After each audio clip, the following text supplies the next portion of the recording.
Welcome to our YouTube channel education with Dave sir. જલ્દીથી વિડીયોને like કરો, શેર કરો અને સબસ્ક્રાઇબ કરો. ચલો આજે વાત કરીએ એક એવા લેખકની જેમણે બાળપણમાં તો ફેક્ટરીમાં બોટલો ધોઈ, પણ મોટા થઈને એ જ વ્યક્તિ પોતાના દેશનો સૌથી મોટો સાહિત્યકાર બન્યો. જી હા, આપણે વાત કરી રહ્યા છીએ ચાર્લ્સ ડિકન્સની અને એમની આ અદ્ભુત સફરની. 40,000!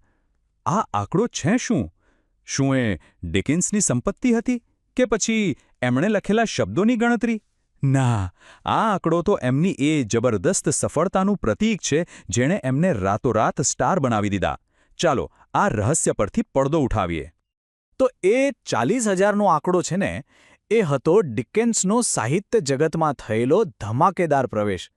વિચારો, ખાલી એક પાત્ર, એક વાર્તા, અને બસ આખા દેશે એમને માથે ચડાવી દીધા.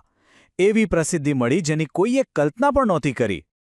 અને ઇતિહાસમાં આ ઘટના ધ પિકવિક ફિનોમિનન તરીકે ઓળખાઈ.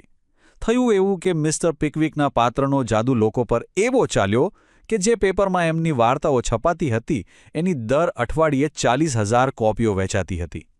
જરા વિચારો, એ જમાનામાં જ્યારે મનોરંજનના સાધનો પણ નહોતા, ત્યારે આ સિરિયલ વાર્તાઓએ લોકોમાં કેવો જબરદસ્ત ઉત્સાહ જગાવ્યો હશે. આ સફળતાની સ્પીડ અને એનો વ્યાપ ખરેખર અકલ્પનીય હતા. જે ડિકેન્સ થોડા સમય પહેલા એક સામાન્ય પત્રકાર હતા, એ ગણતરીના દિવસોમાં જ આખા ઇંગ્લેન્ડના સૌથી ફેવરિટ લેખક બની ગયા. પણ સવાલ એ છે કે આ ચમત્કાર થયો કેવી રીતે? આની પાછળની કહાણી શું હતી? આ સાહિત્યિક સુપરસ્ટારના મૂળને સમજવા માટે આપણે એમના બાળપણમાં જવું પડશે, કારણ કે એમની યાત્રા કોઈ ફૂલોની સેજ નહોતી.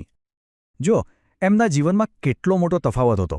એક તરફ બાળપણની કડવી વાસ્તવિકતા અને બીજી તરફ પાછળથી મળેલી એવી સફળતા જેની કોઈ કલ્પના પણ ન કરી શકે. જે છોકરો પરિવારનું પેટ ભરવા માટે ફેક્ટરીમાં બોટલો ધોતો હતો, એ જ છોકરો એક દિવસ સાહિત્ય જગતનો બેતાજ બાદશાહ બન્યો. અને ખબર છે, આ જ કડવા અનુભવોએ એમની કલમને એવી તાકાત આપી કે એમણે ગરીબી અને સામાજિક અન્યાય સામે જોરદાર અવાજ ઉઠાવ્યો. તો એમની આ નાટકીય યાત્રાને જરા સમયરેખા પર જોઈએ. 1812માં જન્મ, બાળપણ ખૂબ મુશ્કેલીમાં વીત્યું, પણ એમની કલ્પનાશક્તિ ગજબની હતી. પત્રકાર તરીકે કામ મળ્યું એટલે લખવાની તક મળી, અને પછી આવ્યું ધ પિકવિક પેપર્સ, જેણે ઇતિહાસ રચી દીધો. બસ ત્યારથી એમણે પાછું વળીને નથી જોયું. પિકવિક પેપર્સની સફળતા પછી તો ડિકન્સે એક આખું સાહિત્યનું વિશ્વ ઊભું કરી દીધું. એમની કારકિર્દીનો વ્યાપ જોઈને ખરેખર આશ્ચર્ય થાય. 3,000! વિચારો તો ખરા, પોતાની 30 વર્ષની સાહિત્યિક સફરમાં ડિકન્સે લગભગ 3,000 જેટલા અલગ અલગ પાત્રો બનાવ્યા. અને દરેક પાત્ર જીવંત, યાદગાર, દરેકની પોતાની આગવી ઓળખ, પોતાનો અવાજ અને પોતાની કહાણી. એમની કલમમાંથી શું નથી સર્જાયું? અ ટેલ ઓફ ટુ સિટીઝ જેવી ક્રાંતિની ગાથા, હાર્ડ ટાઇમ્સમાં ઔદ્યોગિક સમાજની વેદના, અને અ ક્રિસમસ કેરોલ જેવી માનવતાનો સંદેશ આપતી વાર્તાઓ. અને આ તો ખાલી ઝલક છે. એમણે પોતાના શબ્દોથી એક એવું વિશ્વ રચ્યું જેમાં સમાજની બદીઓ પર સીધો અને સચોટ પ્રહાર હતો.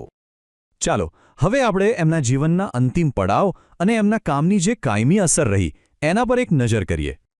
એમની લોકપ્રિયતા એટલી બધી વધી ગઈ કે લોકો એમને રૂબરૂ સાંભળવા માટે તરસતા હતા. એટલે એમણે આખા વિશ્વમાં રીડિંગ ટૂર્સ કર્યા. અમેરિકામાં તો 2 વાર ગયા.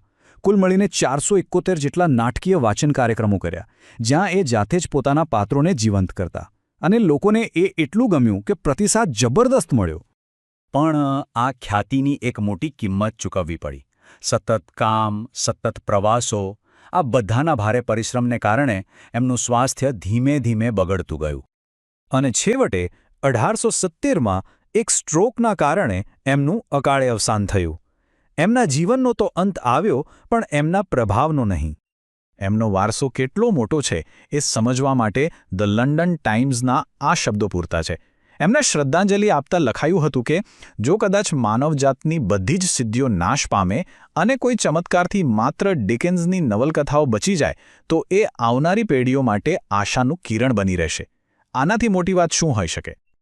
તો હવે સવાલ એ છે કે ડિકન્સે બનાવેલા આ 3,000 પાત્રોના વિશાળ વિશ્વમાંથી સૌ પ્રથમ કોને મળવાનું પસંદ કરશો?